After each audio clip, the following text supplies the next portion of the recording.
awesome, absolutely awesome. I love it when a plan comes together. Definitely worth a look. Yeah, it was well under par.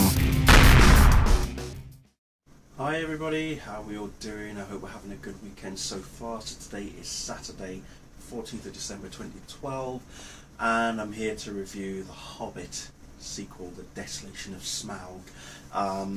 So it continues from what we saw last year with the unexpected journey. This time round what we see is the dwarves along with Gandalf and Bilbo Baggins all getting closer to Erebor, which is like their hometown, their home city, the dwarf kingdom, to reclaim back their home. And what they're actually in search for is the Arkenstone, which, if you remember from the first film, we see that this is like a very special jewel of some sort, and it's what Thorin, played by Richard Armitage, he is the rightful heir of, the throne. But at the same time, there's a small issue of someone who's taken up residence in Erebor. It's just no one big, just a dragon by the name of Smaug. Nothing to worry about, really, seriously. So the whole point of this journey was so that Bilbo would be the one to take the Arkenstone without Smaug being made aware of his presence. We'll get to that in a moment. Along the way, the characters, the gang, all encounter spiders, giant spiders. There's a lot of them, and again Bilbo comes to the rescue of the dwarves, as he did in the first one when they all got captured by the trolls. So that was interesting. Gandalf, on the other hand, he had a secret mission to deal with.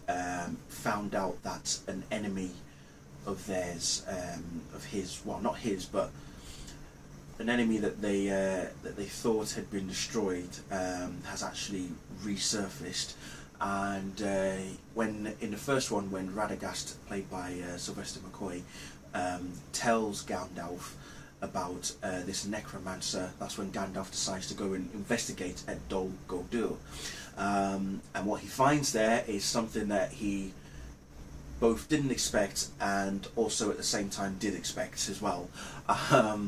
So it was actually quite freaky seeing his power, seeing just how much power Gandalf has, and just what he was facing and the way that he was trying to repel this evil. It was pretty impressive and very, very intense as well. So that's that with Gandalf. Now obviously Sir Ian McKellen, next year is going to see him in the role as for the last time as Gandalf. It's a character that he has grown fondly of, and he has said it himself that he's going to miss playing Gandalf immensely. But we will see him again before the end of next year in X-Men: Days of Future Past in summer of 2014. So looking forward to that. Sorry, just a little side moment there, just to talk about Gandalf and Ian McKellen and Magneto. So yeah, as I say, the gang, they have to go through the dark forest, the elven forest, and that's where they encounter the spiders to begin with, and at the same time they also find elves. Yes, so the elves are back.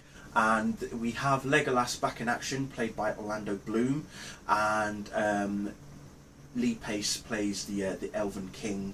Oh God, I can't believe I've forgotten his name already. Thranduil, and also we've got a new character by the name of Tauriel, who's played by Evangeline Lilly. And can someone please tell Evangeline to keep red hair? Keep the red hair, because she looks amazing with red hair. Seriously. There's a slight there's a bit of a connection, a chemistry between both Killy, one of the dwarves, and Tauriel as well. So who knows what's going to happen in the third film? We'll see how that one progresses. The dwarves are, as I say, they're heading towards Erebor, and they come upon a man by the name of Bard, who was played by Luke Evans, and he doesn't even want to help them to begin with. They eventually force his hand. He does help them. He smuggles them into the city of the village rather of Lake Town. And bear in mind, Lake Town is not far from Dale, which was the first village that Smaug had desolated. You know, when he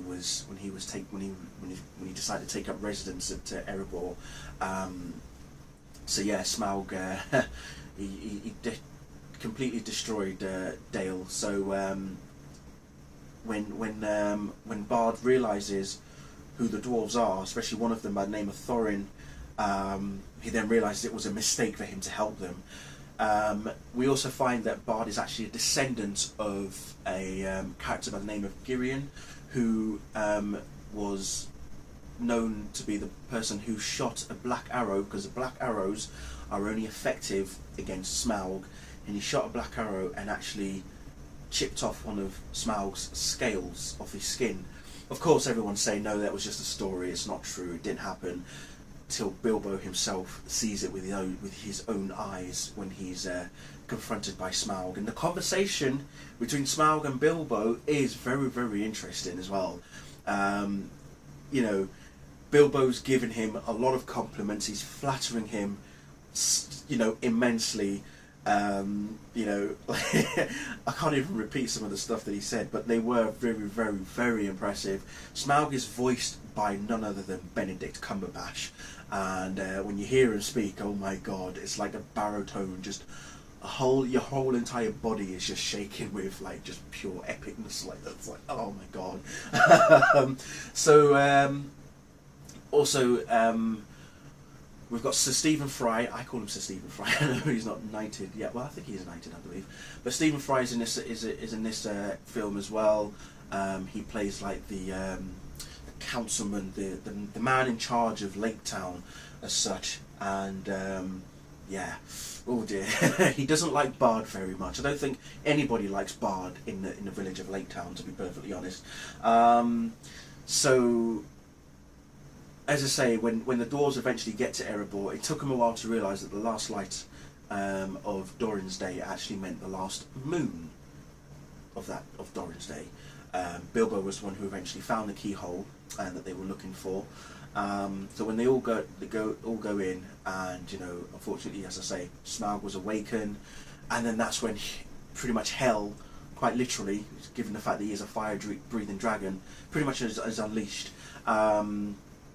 So yeah, and how it ends, the way that it ends, it was like everybody in the cinema was like, oh my god, really, you're going to leave it there?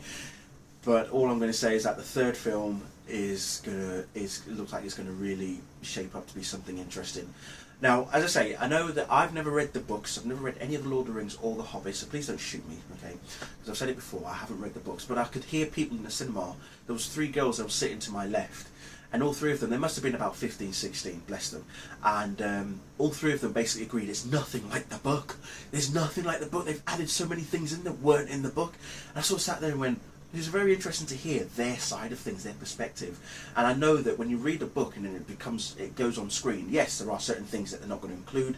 There are things that were in the book that they are going to include. We know this. It happens. Harry Potter, Twilight, you know, that's what they do. So it was just very interesting to see their reaction to it. They loved it, don't get me wrong, they did love the film.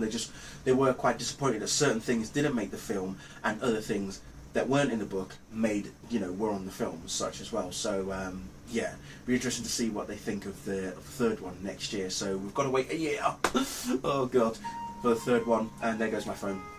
But yeah, looking forward to it. Can't wait for for There and Back Again. And then that'll be the end of the Lord of the Rings and Hobbit trilogy. Yeesh, what is Peter Jackson going to do next, I wonder? I might have an idea or two for him, actually.